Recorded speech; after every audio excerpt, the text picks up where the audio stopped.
দর্শক মণ্ডলী, আসসালামু আলাইকুম। আমি আপনাদের মাঝে হাজির হয়েছে আরেকটি নতুন ভিডিও নিয়ে চলে আসলাম। তো আমার পাশে একটা মোটরসাইকেল দেখতে পাচ্ছেন আপনারা, বাজাজ কোম্পানি গাড়ি, প্লাটিনা 100 সিসি গাড়ি।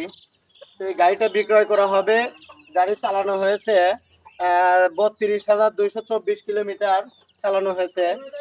তো যদি কেউ কেনার ইচ্ছুক থাকে আমাদের স্ক্রিনে দেওয়া নাম্বারে যোগাযোগ করতে পারেন। আরো দেখুন গাড়ির ইঞ্জিনের সাউন্ড কোয়ালিটি। ধন্যবাদ।